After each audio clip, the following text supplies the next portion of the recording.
अस्सलाम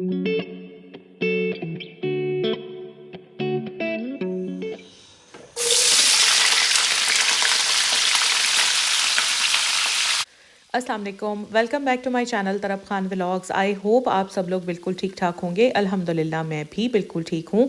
अल्लाह का शुक्र है, अल्लाह ताला ने एक और दिन देखना नसीब फरमाया। अभी है जी सुबह सुबह का वक्त और लाहौर का मौसम, वाह क्या मौसम आजकल लाहौर का हुआ है। माशाल्लाह माशाल्लाह, बारिश ही बारिश हो रही है और ठंड इतनी हो गई है। मतलब मई के महीने में हम एक्सपेक्ट नहीं कर सकते कि इतना अच्छा मौसम होगा, क्योंकि मई के मंथ में तो ना फुल एसी चल रहे होते हैं। लेकिन अल्लाह ताला की रहमत मई में भी बरस रही है।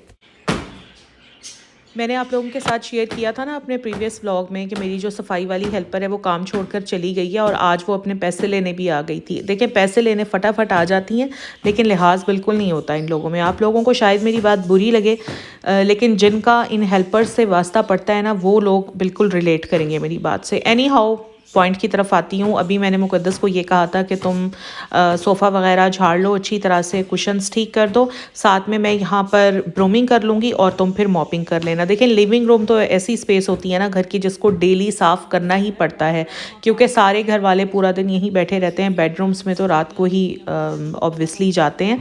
तो मैंने फिर ये सोचा था कि बेडरूम्स फिर कल कर लेंगे। डेली इतने बेडरूम्स करना भी पॉसिबल नहीं होता, क्योंकि माशाल्लाह 6 बेडरूम्स हैं और 6 बेडरूम्स को डेली करने लगे तो सुबह से रात हो जाती है।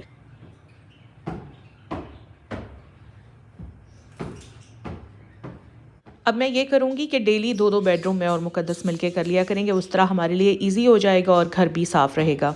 अच्छा, कल वाली जो मेरी वीडियो थी ना, उसके नीचे एक मेरी सब्सक्राइबर हैं या मे बी वो मेरी व्यूअर हैं, उन्होंने एक कमेंट किया था कि जो भी बहुत अच्छे से सफाई करवाने का आदी होता है ना, उसको हेल्पर इसी तरह ही तंग करती हैं। और बिल्कुल आपने ठीक कहा था, वाकई ऐसे ही है।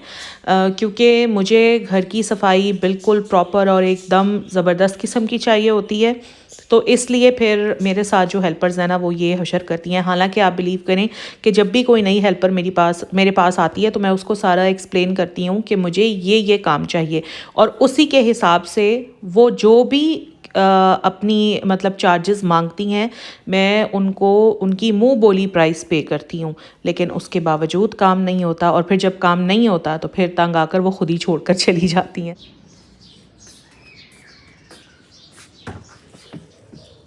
कितने ही दिन हो गए थे मशीन नहीं लग पा रही थी। आज मैंने सोचा मशीन भी लगा ही लेते हैं, मैं और मुकद्दस दोनों मिलकर सारे कपड़े धो लेंगे। अच्छा, मैं जब उठी हूँ तो मुकद्दस पहले से ही मशीन लगाई खड़ी थी। अब वो अंदर थोड़ा सफाई का हल्का फुल्का काम कर रही है, इतने मैं आ गई हूँ यहाँ पर कपड़े देखने के लिए।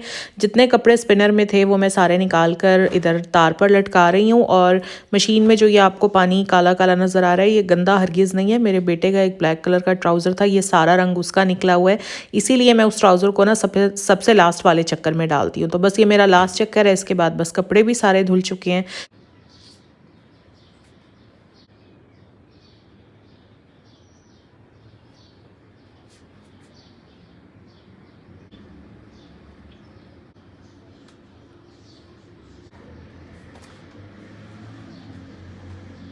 यहाँ पर आप लोग ज़रा मेरी शर्ट और मेरा दुपट्टा देखें, दोनों कितने सेम सेम लग रहे हैं ना। कलर भी बिल्कुल सेम, प्रिंट भी बिल्कुल सेम, ऐसा लग रहा है जैसे दुपट्टा इसी सूट का है, लेकिन ऐसा बिल्कुल नहीं है। जो सूट मैंने पहना हुआ है ना, इसका दुपट्टा क्रिंकल शिफॉन का है, वो मैंने नहीं पहना हुआ। और जो मैंने दुपट्टा पहना हुआ है, ये मेरा बोनेंजा सतरंगी का सूट है, उसका दुपट्टा मैंने पहना हुआ है। एक्चुअली यहाँ पर जब मैं आप लोगों के लिए शूट करने लगी ना, तो मैंने दुपट्टा नहीं पहना हुआ था, मेरा दुपट्टा अंदर था, तो यहाँ बास्केट में से मैंने दुपट्टा लेकर जल्दी से पहन लिया। लेकिन दिखने में बिल्कुल ऐसा लग रहा है कि मैंने इसी सूट के साथ का दुपट्टा पहना हुआ है। आप ये क्या कर रहे हो? मुकद्दस ने जैसे ही मुझे कपड़े धोते हुए और इधर तार पर लटकाते हुए देखा ना, तो फ़ौरन आ गई थी और मुझे मना करी थी कि बाजी आप ना करें, मैं खुद कर लूँगी। इनके कमरे में होगी। हाँ जी, इनके कमरे में हो गया। हाँ जी, झाड़ू में क्या सारा। नहीं नहीं, आप जाएं बस। अच्छा, मैं जा रही हूँ, ये जा रही हूँ, तुम जाओ ना, मैं जाऊँ। मैं कर लेती हूँ ना। अच्छा, जाओ तो सही ना। अभी तो पूरा दिन पड़ा है काम करने जाओ के तो लिए। सही। मैं कर अच्छा ठीक है जाओ। मैं कर लेती अच्छा जाओ जाओ। स्पिनर से जब मैं कपड़ों का तीसरा चक्कर निकालने लगी ना, तो मुझे बहुत बुरी तरह से करंट लगा, और क्योंकि मैंने कैमरा यहाँ पर सेट किया हुआ था तो वो सीन भी शूट हो गया था, लेकिन काफ़ी वियर्ड सीन था, मेरी चीखें निकल गई थी, इसलिए मैंने वो इधर व्लॉग में नहीं डाला। तो लेकिन खैर गौर करने पर पता चला कि मुकद्दस ने जब स्पिनर का स्विच लगाया था तो स्विच गीला था। मुकद्दस, एक मिनट इधर आओ। जी बच्चे। हो ये सब कुछ? इतना बुरा करंट है इसमें, आपको लगा? तुम्हें लगता नहीं? लगता है, लेकिन वो मैं फिर वो छोटी रखी हुई है मैंने, मैं उससे करती हूँ। और नंगे पाँव इतनी बुरी तरह लगा है मुझे। बटन बंद करो क्योंकि मेरे तो पाँव गीले हैं, इसलिए मैंने नहीं, बहुत बुरा है, तुम्हें समझ नहीं आ रही। कल है तुम्हें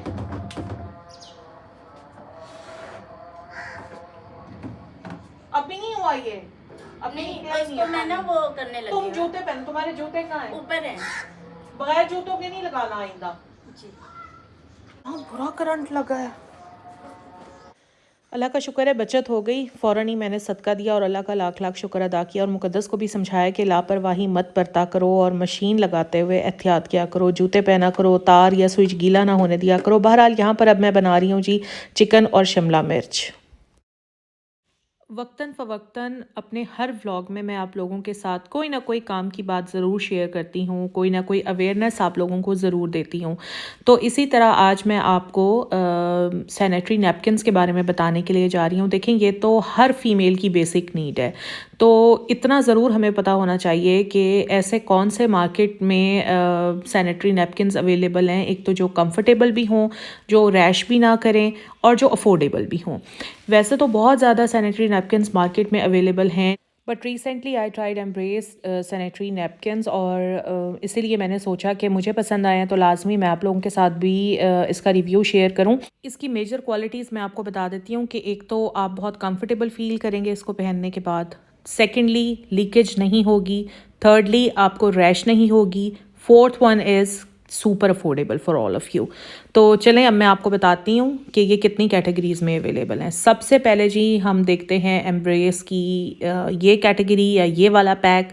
अच्छा तो सबसे पहले मैं आपको इस पैक के बारे में बताती हूँ। इस पैक में ना 9 सैनिटरी नैपकिन्स होते हैं और साइज़ होता है लॉन्ग, ठीक है। और ये अल्ट्रा थिन होते हैं। अल्ट्रा थिन का मतलब ये होता है कि मतलब ये सुपर थिन होते हैं, बहुत ही बारीक सी एक लेयर सी होती है। मतलब अगर आप अपनी पैंटी में इसको रखते हैं तो आपको फील भी नहीं होता कि आपने नैपकिन रखा हुआ है। इसकी प्राइस जो है वो 220। एम्ब्रेस नैपकिन्स की ना वैसे टोटल 4 कैटेगरीज़ हैं, 4 डिफरेंट तरह के पैक्स होते हैं। हर पैक की प्राइस जो है ना वो 220 है। अगर आप इसको ऑनलाइन बाय करना चाहेंगे तो डिफरेंट जगह पर ये अवेलेबल है, बट डिफरेंट वेबसाइट्स पर डिफरेंट प्राइस है। मैंने तो प्राइस इसकी 330 भी बाज़ वेबसाइट्स पर देखी है, बट एक्चुअल प्राइस इसकी 220 है। 220 में आपको 9 पैड्स मिल रहे हैं यार, इससे ज़्यादा और क्या चाहिए। अच्छा दूसरे पैक की तरफ हम चलते हैं। ये भी अल्ट्रा थिन है।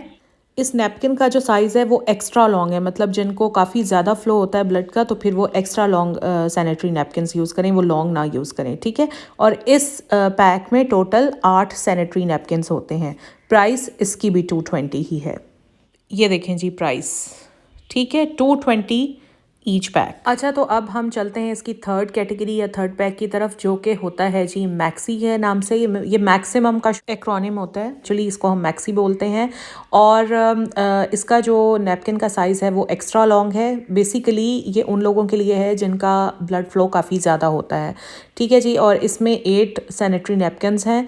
इसकी भी प्राइस 220 है। ये आम जो थिन नैपकिन होता है उससे थोड़ा सा मोटा होता है, लेकिन इसको भी अगर आप अपनी पैंटी में फिक्स करते हैं तो बिल्कुल आपको फील नहीं होता कि आपने नैपकिन रखा हुआ भी है या नहीं। सुपर कंफर्टेबल होता है ये भी।